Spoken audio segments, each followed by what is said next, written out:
Contrapunto Primera Emisión. Contrapunto Primera Emisión. A esta hora de la mañana, en la mesa de trabajo, contamos ya con la presencia del señor doctor Osvaldo Moreno. Él es analista político, catedrático también, ¿no es cierto? Sí, sí, claro. Claro que sí, pues. Pues cuando podía, y ahora es más difícil. Ya, se me complica. ya, más complicado. Al menos pregrado se me complica. Sí, ¿no? Más a nivel de módulos, a nivel de algo así, pero ya estar ligado, que me encantaría, porque la educación es fascinante en todo, ya no puedo, ya es imposible. Sí, es verdad. Oiga, doctor, gracias por estar con nosotros. Gracias a usted. Pero la pregunta que le tengo así como que se la haría el público oyente, ¿no? De como un analista político, ¿qué siente qué siente, cómo exterioriza ese sentimiento después de haber escuchado esta conferencia telefónica entre el presidente de la Asamblea Nacional, el ex contralor de la Nación, aludiendo al fiscal general de la Nación? El fiscal contesta en una rueda de prensa, luego va a los medios de comunicación, y es toda una, en Manaví, en Canuto, donde yo soy, es una chucula, ¿no? Una chucula. Qué rica la chucula. Qué buena. No merece la chucula esa comparación, porque es deliciosa. Pero bueno. Con quesito, canela. Todito y rico quesito, claro, y madurito. Maduro para chucula, exactamente. Claro. Bueno, ¿cuál es su sentimiento? ¿Cuál es su lectura al respecto? Bueno, primero, buenos días, un gran abrazo a todas las personas que nos escuchan, que nos miran probablemente en cualquier punto del planeta, no solo del dial, gracias a la tecnología. Un saludo a Lenín, qué gusto verlo, un saludo a la compañera Pati Ruiz. A usted, economista, gracias por la invitación a esta radio que me gusta, sobre todo el nombre, por Huancavilca, porque ese es el símbolo de la fibra, de la víscera guayaquileña, guayacense. Mire, este es un tema que tiene dos ámbitos, uno jurídico que no me compete porque no es mi especialidad, pero al menos sí desde el punto de vista del análisis. Primero, establecer todo lo que nos estamos enterando, ¿no es cierto? Porque no solo son los gente que está en los organismos de control, son también hasta los candidatos, el señor Poli desde Miami, que habló hasta de Guillermo Lasso, por ponerle un ejemplo, ¿no? O sea, prácticamente toda la clase política está... ¿Prendió el ventilador? Totalmente. Y en el caso puntual de Serrano y Poli, desde el ámbito moral, que es hasta donde yo puedo hacer una recomendación, yo creo que ellos deberían de renunciar por un mínimo de... Yo no voy a emitir las licencias de la decencia, no me corresponde eso, pero por un mínimo de ética, yo creo que ambos deberían dar el paso al costado o por último pedir una licencia específica para este tipo de situación.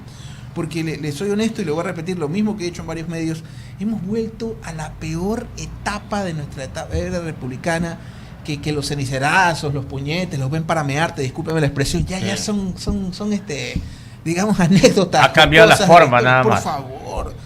Y este tipo de situaciones, ojo con algo, mire, la economía también es una ciencia social. En las ciencias sociales, los estudiosos, los analistas, siempre decimos que los procesos sociales sabemos cómo empiezan y nunca cómo terminan. Cuidado, este tipo de situación genera un clima o un ámbito que degenera en una convulsión social, en un clima de que se vayan todos.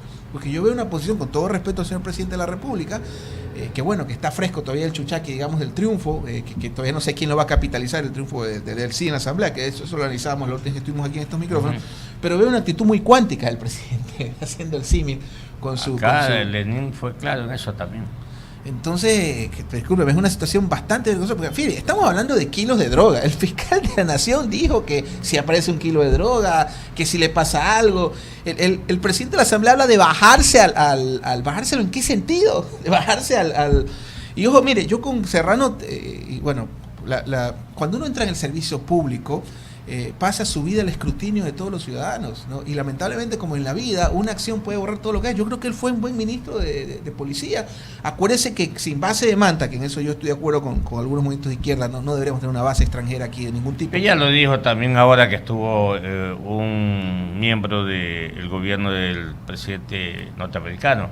El Ecuador no necesita de una base. Y nadie está una base. Pero bueno, más allá de eso, porque ya es otro ámbito, los gringos que no regalan ni agua, y usted los conoce, la DEA lo condecoró por el combate al narcotráfico al presidente. Entonces, es un serio que desde mi perspectiva hizo una buena labor, fue el asambleísta más votado, pero lamentablemente un tipo de situación donde hablas de que ya no le responden, no responden a quién, que no cumple compromisos, qué compromisos, que hay que bajarlo.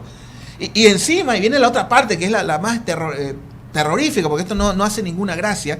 Fíjese usted, el fiscal está peleado con el presidente de la Asamblea, que es el presidente de un poder del Estado, que tiene fuero para eso, que también está peleado con el fiscal subrogante. Entonces es una pelea de todos contra todos. ¿Quién juzga a quién y bajo qué términos? Entonces, en ese sentido, cuidado, este es el detonante de una convulsión social que podría tener consecuencias impensables. Creo que es el momento que tanto el fiscal como el presidente de la Asamblea den el paso al costado, pidan una licencia, pero eso obviamente es el ámbito moral. 7:44, usted, Lenín.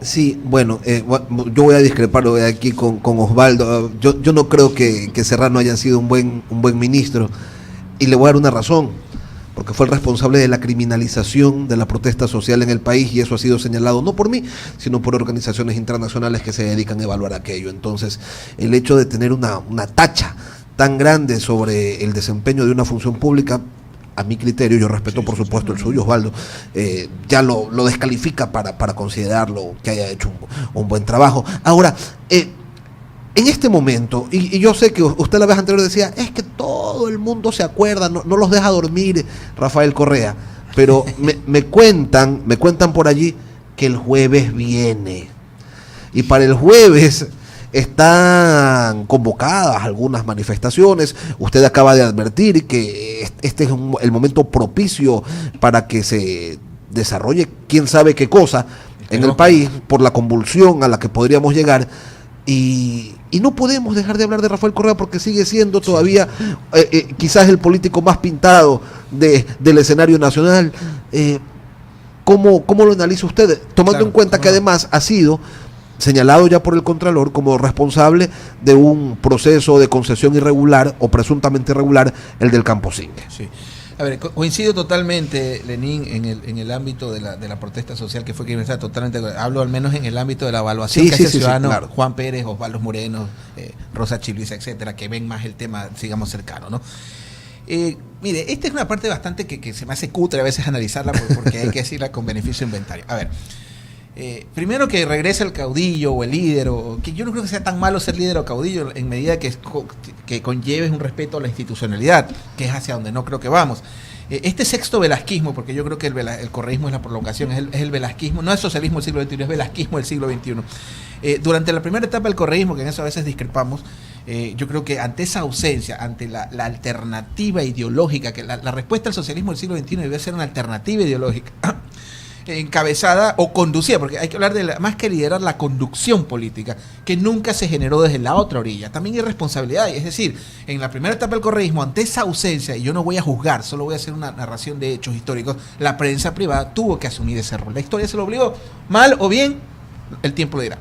En la segunda etapa del correísmo, tal fue la misma, porque esto no es cuestión de sacar al primer cajero automático viviente, con el respeto que se merece Álvaro Noboa, Guillermo Lazo, etcétera. Tal fue la ausencia de ese proyecto político de conducción, por eso digo, con el respeto que ellos se merecen, porque nunca fueron conductores de un proyecto político, que el mismo correísmo terminó siendo su propia oposición. Y en ese rol, es muy difícil eximir a Rafael Correa, porque mire, tal fuerte era su liderazgo que tuvo contenida, porque mire, yo se lo voy a decir con todo respeto, yo creo que Correa, al menos en el ámbito estructural, fue un buen presidente. El problema es que se rodeó de una banda delincuencial, y no lo digo yo, lo dicen las autoridades de control, lo dice un vicepresidente que está detenido, lo dicen las declaraciones de su ámbito cercano, y eso nos lleva a una situación en la que tenemos que analizar en qué estamos fallando de que la única figura sea Rafael Correa, sin perjuicio obviamente de Nebot, que creo que es un liderazgo interesante, creo que es una opción, pero nunca salió del puente de la Unidad Nacional, llegaba hasta la base naval, y si usted veía el comportamiento electoral al frente era otra cosa. Entonces, en ese sentido, creo que Correa termina siendo un actor que no es tan gran ausente como lo era Velasco Ibarra. Y el eventual retorno de él al país en este momento, ¿qué tipo de consecuencias? Jueves, Día Universal de la Mujer. ¿Qué consecuencias cree usted, Osvaldo, que podría tener una situación de esas? A ver, porque en la Asamblea, más allá de que haya un bloque de morenistas y otro de leales a Correa, se nota que hay una fragilidad en esos dos que, quién sabe, llega Moreno y los vuelve a unificar, llega Correa, perdón, y los vuelve a unificar. Ahí viene una vez más, pero hacemos una buena lectura de, más que los efectos, cuáles son las causas. Definitivamente seguimos con esa ausencia. Mire que la oposición, teniendo los votos, ni siquiera se puede articular en la Asamblea Nacional, por Dios, teniendo los votos. Yo no voy a juzgar si estuvo bien lo que hizo Creo, si estuvo bien lo que hizo la Asamblea, el Partido Social Cristiano, eso y entre ellos, pero ni siquiera teniendo los votos puede haber un mini, bueno, ni siquiera tuvieron la segunda vuelta, ¿no? Porque también hay que ser bastante honesto en ese sentido. Entonces, ante esa ausencia, ante la ausencia de un conductor, porque yo lo veo al alcalde de Guayaquil, con todo respeto al alcalde, que creo que es una labor en su jurisdicción, muy en su feudo, muy no sale de del ámbito regional. Entonces, ante esa ausencia, la única forma de contravenir, de hacer un contrapeso o una reacción, o más, la palabra sería, o proyectar o revertir esta situación sería con otro liderazgo que no ha generado la sociedad y no existe desde la otra orilla, digamos, ¿no? Ahora, Correa definitivamente yo creo que está en dos campos. Uno, el capitalizar sus resultados. No hemos analizado los resultados que los hablamos la vez pasada. Hay dos pelotas que quedaron, ¿se acuerdan esas pelotas de hule cuando éramos chiquitos? Que las bolas locas. Saltaba, sí. Hay dos cosas que a mí me dejaron con entre miedo y frío, risa, el resultado de Guayaquil. Ojo con el resultado de Correa en Guayaquil. Que eso es... un alcalde sale con un resultado, por lo menos se construye un proyecto por ahí, y el resultado en Manaví, que no son nada más y nada menos que las plazas más grandes electorales a nivel nacional.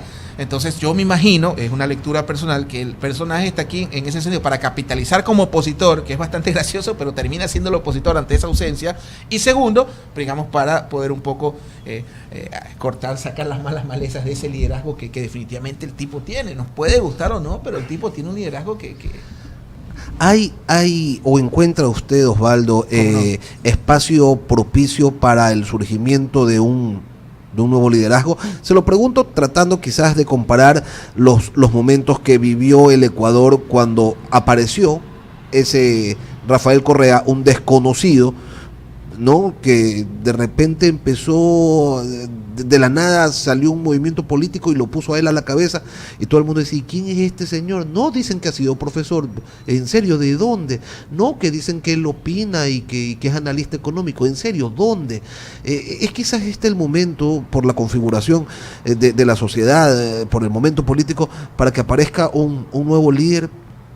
Se me ocurre Jefferson Pérez, por ejemplo, ¿sí? A ver, ahí viene otro debate, Lenín. Yo creo que Correa no era tan aparecido como lo pintamos o como se lo analiza, ¿no? El tipo, ojo, a ver, usted es guayaquileño, somos guayaquileños, bueno, usted es manaba como mi abuela, pero yo creo que... pero llegué a los 6 años. Bueno, entonces ya es guayaquileño. Casi guayaquileño. Claro. El tipo fue presidente de todo lo que se le puso al frente, digamos. Ya no fue presidente de Navidad ni el tipo de un vuelo. O sea, el tipo fue presidente de la Federación de Estudiantes de la Católica. Y tal vez ahorita hay muchas universidades, pero en ese tiempo, al menos tener un liderazgo, fue presidente de la Federación de Estudiantes Particulares del Ecuador, FEUPE.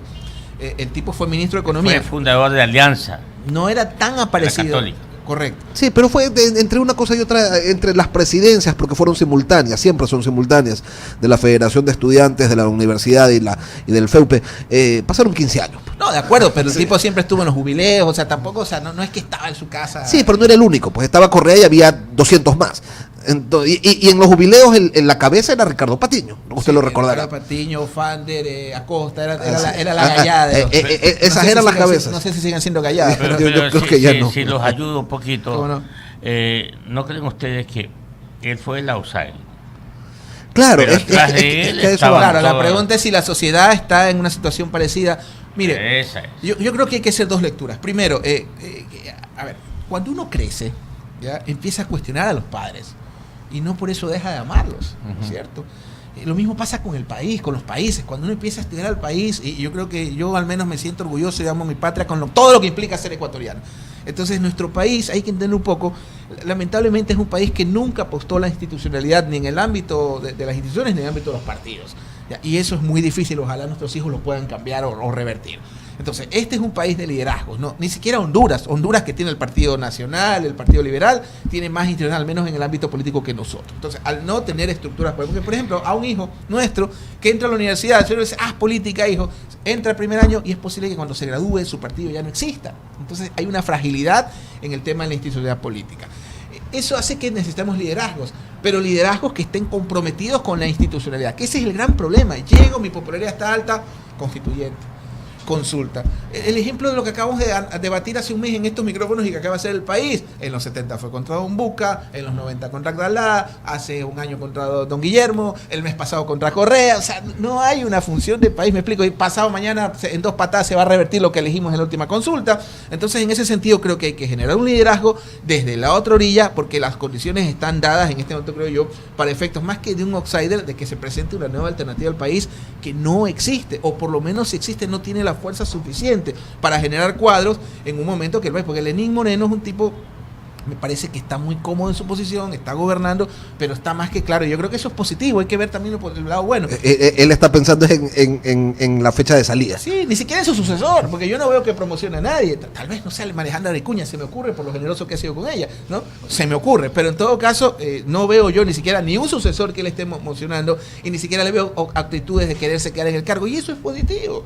Ese es un ejemplo positivo que nos legó Clemente Yerubi Indaguro. O sea, hemos tenido buenos presidentes. Lo que pasa es que están borrados en la historia, porque el mismo Isidro Ayora. Tal vez si no hubiera sido Lojano, yo creo que todas las calles se llamarían Isidro Ayora, ¿no? Con todo respeto que se merece el tipo que generó la institución en este país. Entonces, vamos a ver. Esperemos que el presidente... Ahora, mi lectura en esta crisis hay una posición bastante cuántica. Esperemos que como presidente de su partido conmine al presidente de la Asamblea, que es de su partido, por favor, para que renuncie, porque lo que está sucediendo en el país ya es una cosa espeluznante, kilos de droga, si me pasa algo, hay que darlo de baja ¿a qué? ¿En qué sentido? ¿En qué ámbito? Es una cosa de locos.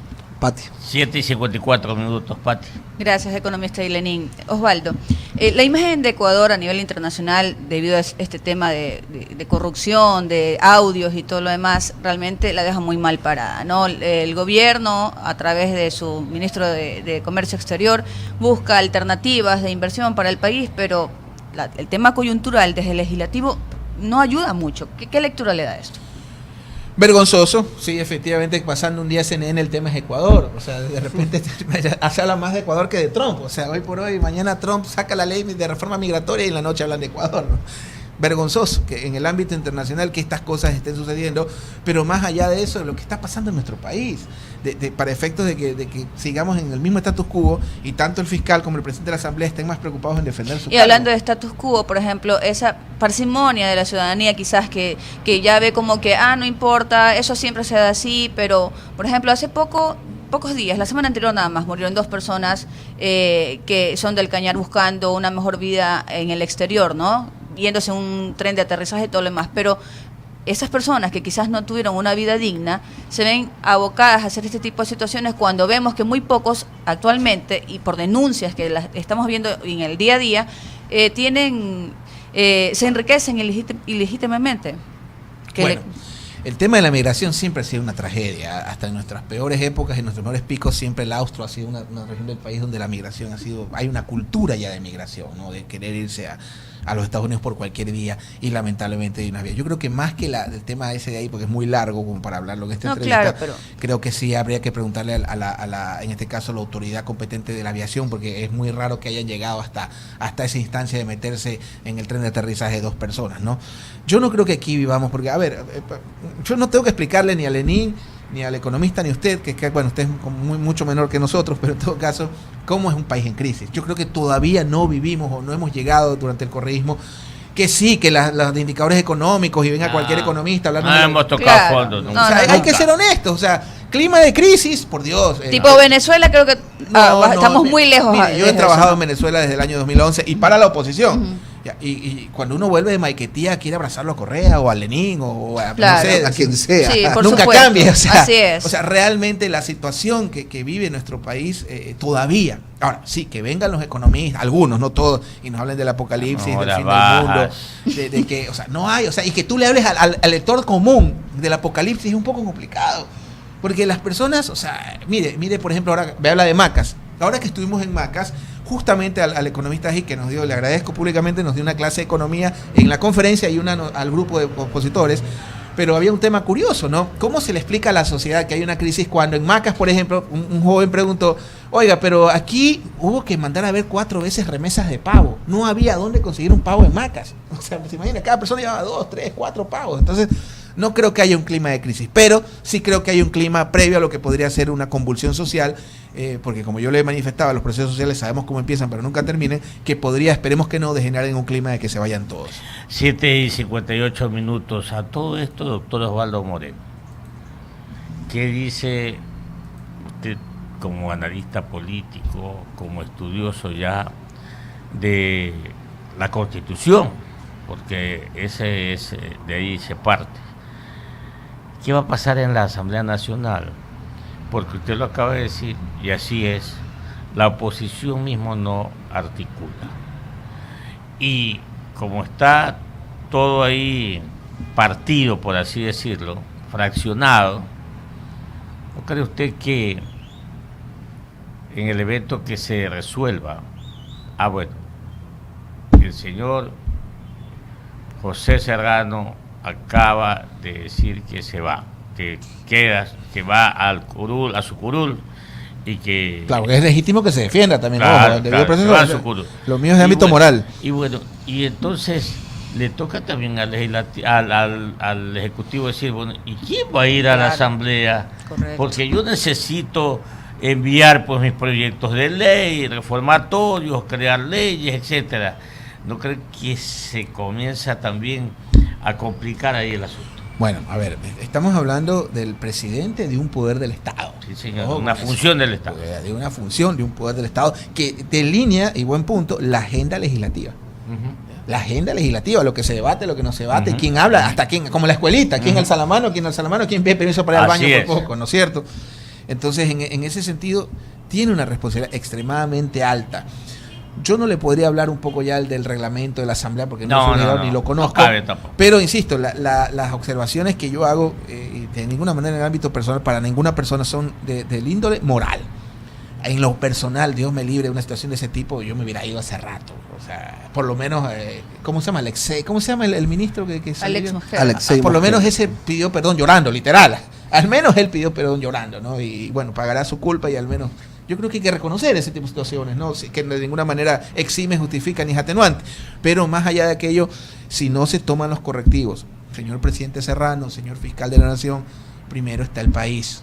Yo creo que es el momento de hacer una pausa para efectos de que puedan las autoridades. Porque mire, es de locos. El fiscal subrogante peleado con el fiscal general, que está peleado con el presidente de la Nación. ¿Quién juzga a quién y cómo? Y peleado con el contralor. Entonces, por Dios, para ese Consejo de Participación Ciudadana transitorio, creo que hay una oportunidad histórica, porque hay gente valiosa, está el doctor Trujillo, está Javier Zavala, está Eduardo Mendoza, todas personas que creo que definitivamente, ¿quién no los conoce? Le abre una interrogante grande, enorme para la convocatoria que se está haciendo para los chiris el día 8 de marzo con un titular, que se vayan todos.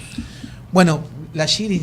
Yo creo que el pensamiento cumbaya es valioso, ¿no? Siempre definitivamente es un espacio para el debate, así como lo es San Borondón, la Víctor Emilio, pero todavía yo no siento, digamos, en el sur de Quito, todavía, o por lo menos en los sectores populares que toman iniciativas, pero podría esto generarse, siempre es el comienzo.